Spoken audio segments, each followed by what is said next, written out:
Hello students, welcome to global online teachers examination. आज की इस वीडियो में हम बात करेंगे सीटेट 2022 प्रिपरेशन से रिलेटेड, जहां पे हम ज्योमेट्री टॉपिक के इंपॉर्टेंट क्वेश्चंस को डिस्कस करेंगे। ये वीडियो पेपर 1 की प्रिपरेशन में आपकी हेल्प करेगा और इसमें हम कई सारे टॉपिक्स को डिस्कस करेंगे। तो क्वेश्चंस पे जाने से पहले मैं आपको बताना चाहूंगी कि हमारा चैनल आपकी सीटेट 2022 पेपर 1 एंड पेपर 2 की प्रिपरेशन के लिए कंप्लीट कोर्स लाया है, जहां पे आपको मिलेंगे video lectures, notes on all the topics, previous year's question paper and test series for both paper 1 and 2. So if you want to avail this course, you can contact on this number and the fees is just 499.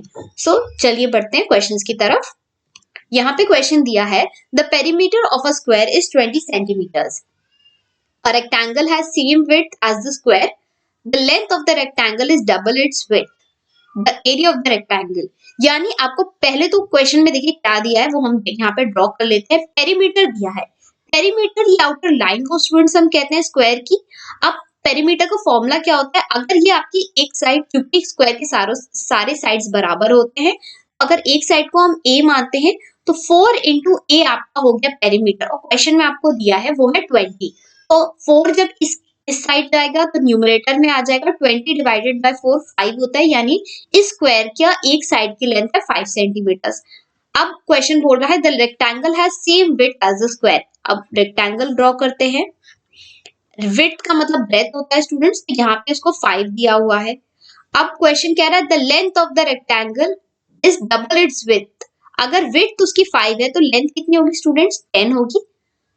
अब question पूछ रहा है the area of the square in centimeters. Okay, sorry, the area in centimeter square of the rectangle. अब यानी आपको area of rectangle निकालना है, तो क्योंकि area of rectangle का फॉर्मूला होता है length into breadth, तो आपका होगा 5 into 10 which is 50 centimeter square. So the right answer will be option B for this question. Okay, next question. The internal length, breadth, height of a rectangular box A R. एक rectangular box है, उसका आपको dimensions दिए हुए हैं, length, breath और height दिया है। एक दूसरा बॉक्स भी स्टूडेंट्स आपको दिया हुआ है, बॉक्स भी, जिसका भी आपको लेंथ, ब्रेथ और हाइट दिया है। अब क्वेश्चन पूछ रहा है that the volume of box A is how many times the volume of box B. अगर हम वॉल्यूम को फॉर्मूला निकालें, वॉल्यूम ऑफ ए और वॉल्यूम ऑफ बी, तो स्टूडेंट्स वॉल्यूम का फॉर्मूला अगर आपको पता होगा length into breadth into height, ये होता है आपके वॉल्यूम का formula.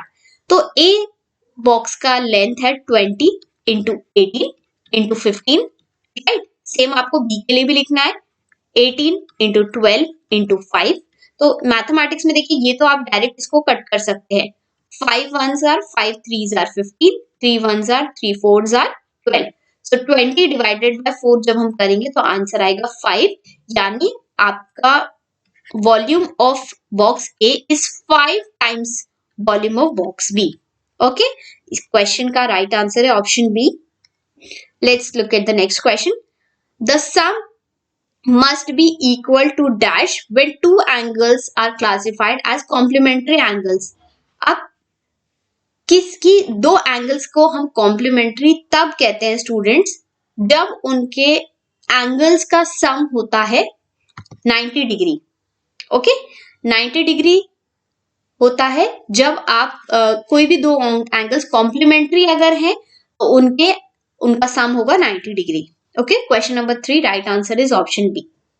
Next is a polygon has 10 sides. So poly का मतलब होता है स्टूडेंट्स, अगर आप को पता होगा नॉर्मल इंग्लिश में मल्टीपल। ओके, पॉली का मतलब होता है मल्टीपल, यानी कोई ऐसा फिगर जिसके 10 साइड्स हैं। Okay, dash polygon has 10 sides. क्या वो हेप्टागन है, डेकागन है, हेक्सागन है या क्वाड्रिलैटरल है? तो जैसे अगर आपको पता होगा इंग्लिश में हम डेकेड कहते हैं, है ना। डेकेड में कितने स्टूडेंट्स ईयर्स होते हैं? 10 ईयर्स होते हैं। उसी तरीके से वो पॉलीगन जिसके 10 साइड्स होते हैं उसको डेकागन कहते हैं। B is the right answer. अगर मैं दूसरे पॉलीगन्स की बात करूं तो यहाँ पे मैंने देखिए आपको बताया, अगर 3 साइड्स है स्टूडेंट्स तो वो ट्रायंगल कहलाता है।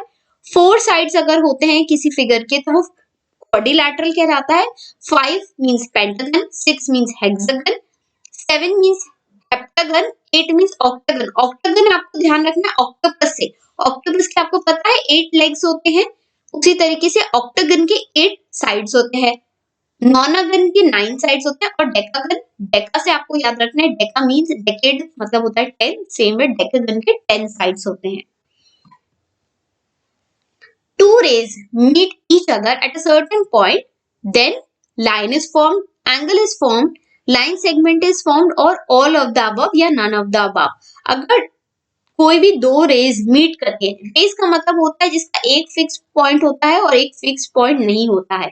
तो अगर कोई भी दो रेज मीट करती हैं तो यहाँ स्टूडेंट्स क्या यहाँ पे लाइन फॉर्म हो रही है, क्या यहाँ पे लाइन सेगमेंट फॉर्म हो रहा है, नहीं, यहाँ पे एक एंगल का फॉर्मेशन हो रहा है। ये देखिए ये एंगल, दो रेज मीट कर रही है, ये पॉइंट ए है और पॉइंट बी, तो यहाँ पे एक एंगल फॉर्म हो रहा है, इसीलिए right answer is B. The sum of adjacent angles is equal to dash on a line। adjacent angles की हम बात करें स्टूडेंट्स तो adjacent angle ऑप्शन में आपको है 140 डिग्री, 180 डिग्री, 120 डिग्री या 90 डिग्री। सो adjacent angles वो होते हैं जिनका सम होता है students, the sum is option B 180 डिग्री। ओके, सो ये आपका हुआ 180 डिग्री।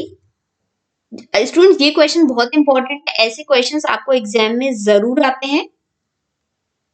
ओके, एडजेसेंट एंगल्स वो होते हैं जिनका सम होता है 180 degree. Got it? Next question, dash connects any two points on a circle. अब अगर हम इस एक सर्कल की बात करें, देखिए सर्कल कुछ इस तरीके से होता है। रेडियस की बात करें तो सेंटर से लेके पेरीमीटर तक यानी ये सरफेस तक जो हुआ इसको हम रेडियस कहते हैं। रेडियस का 2 टाइम्स यानी अगर हम एक ऐसा लाइन ड्रॉ करें जो सेंटर से पास होता है उसको पेरीमीटर कहते हैं स्टूडेंट्स। ओके, सॉरी डायामीटर कहते हैं। ये पूरे आउटर इस लेंथ को हम कहते हैं पेरीमीटर। और कोई भी दो पॉइंट्स को मीट अगर कोई करता है कोई लाइन सेगमेंट तो हम उसको कहते हैं कॉर्ड।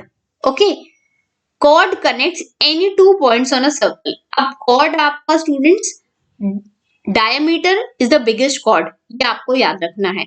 ओके, कॉर्ड क्या है, कोई भी दो पॉइंट्स को सर्कल में अगर कोई लाइन ज्वाइन करती है तो वो होता है cord. A triangle has 3 equal angles and 3 equal sides is called। अब वो एंगल जिसकी 3 इक्वल साइड्स और इक्वल एंगल्स हैं उसको हम कहते हैं equilateral triangle. Equi means equal, वो ट्राइंगल जिसके सारे साइड्स और सारे एंगल्स इक्वल हों। ओके, एक्स डिग्री, यहाँ पे भी लेंथ देखेंगे आप ए। स्केलिन वो होता है जिसके कोई भी साइड्स इक्वल नहीं होते। राइट एंगल में एक 90 डिग्री होता है और आइसोसेलेस में दो साइड सेम होते हैं और एक डिफरेंट होता है। राइट, इस क्वेश्चन का आंसर है option A. A line segment is extended from only one end point, the other point remains the same. Okay, then it is called। अब एक लाइन सेगमेंट है जो सिर्फ एक एंड पॉइंट है उसका और the other point remains the same is called a ray। Okay, ray is the right answer। Next is a line segment is formed by joining more than 3 points, 2 points, 4 points, 3 points or none of the above। So line segment वो होता है जिसको दो points को join करने पे हमको एक लाइन मिलती है, उसको हम कहते हैं line segment. So the line segment is formed by joining 2 points। The right answer is option B। Okay, so this is the end of this video। I hope ये वीडियो आपको पसंद आया हो और अगर आपको पसंद आया है तो वीडियो को लाइक करिएगा, चैनल को सब्सक्राइब करिएगा और बेल आइकन को प्रेस करना ना भूलिएगा, क्योंकि बेल आइकन अगर आप प्रेस करेंगे तो सारे लेटेस्ट अपडेट्स आपको चैनल के मिलते रहेंगे। So see you in the next video. Till then take care, study hard, bye.